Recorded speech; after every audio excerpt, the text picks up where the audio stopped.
Ok, donc là, ce qu'on va faire, c'est qu'on va prendre une courbe qui est tracée sur le repère ci-contre et on va essayer d'en trouver le tableau de variation correspondant. Donc je vous rappelle qu'un tableau de variation, déjà, c'est deux lignes de colonnes. Donc on trace nos deux colonnes, on trace nos deux lignes. Dans la première ligne, vous avez les valeurs de x. Dans la deuxième ligne, vous avez les variations de f de x. Dans la première ligne, du coup, vous allez prendre les valeurs de x qui correspondent aux extrémums. Donc la toute première étape, ça va être en fait de repérer chacun des extrémums sur cette courbe-là. Ici, il y en a 5. Il y a le premier qui est a pour coordonnées 0, 5. Le deuxième a pour coordonnées 2, moins 2.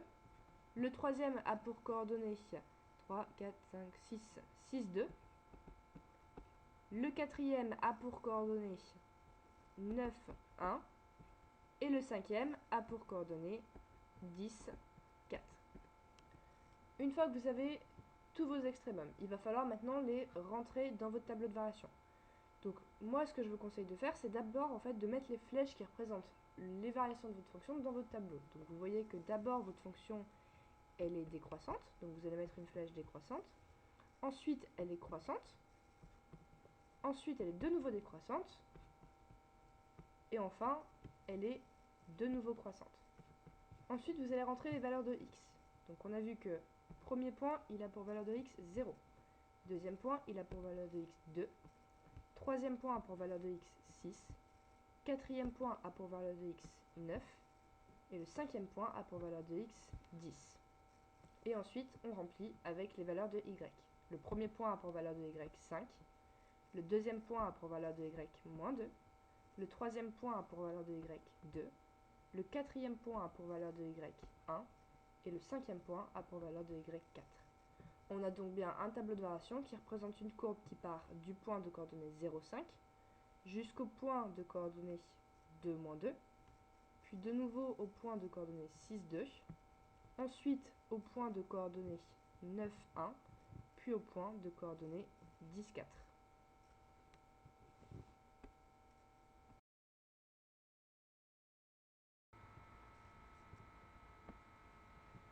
Allez, je vous propose, on s'en fait un deuxième.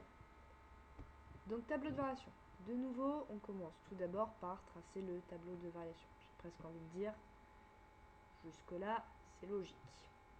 Alors, x et f de x. Première étape, repérer les extrémums. Alors, il y a des petits pièges dans celui-là. On commence par ça. Premier extrémum, il est à 0, 1, 2, 3, 4, 5, 6. Est-ce que ce point-là est un extrémum, d'après vous? Donc je vous rappelle la définition d'un extrémum. Un extrémum, c'est en fait l'endroit où votre courbe elle va changer de sens de variation. Avant ce point-là, la courbe elle est décroissante. Après ce point-là, la courbe est également décroissante. Donc en fait, ce point qui est ici, ce n'est pas un extrémum. On ne le rentre pas dans notre tableau de variation. Ce point-ci, par contre, c'est un extrémum parce que là, on a bien décroissant, puis croissant. Donc ce point-là, il a pour coordonnées 3, moins 2. Ensuite, on a ce point-ci qui a pour coordonnées 5, 3. Puis on a ce point-là qui a pour coordonnées 8, 2. Et enfin, on a une dernière partie de la courbe où notre courbe elle est croissante. Et là, on a un petit problème, c'est qu'en fait, on n'a pas d'extrémum à ce niveau-là. Quand vous n'avez pas de point qui est déterminé, ça signifie qu'en fait, votre courbe, elle continue en l'infini.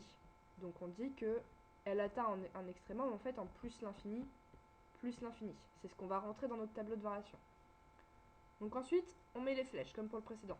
D'abord décroissant, donc une flèche qui va vers le bas. Ensuite, c'est croissant, donc une flèche qui va vers le haut. De nouveau décroissant, et de nouveau croissant. On rentre les valeurs de x. D'abord 0, ensuite 3, 5, 8, et plus l'infini du coup. Et ensuite les valeurs de y, donc 6, moins 2, 3, 2, et ici également, plus l'infini. Donc c'est vraiment, vous repérez les extrémums, vous repérez les variations, et ensuite vous recopiez.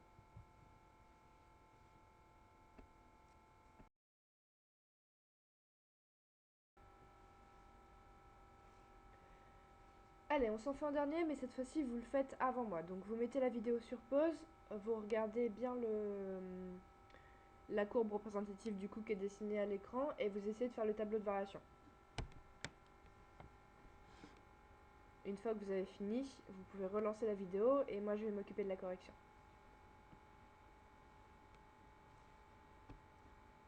Ok, donc je suppose que si vous êtes de retour, c'est que vous avez déjà fait votre tableau de variation.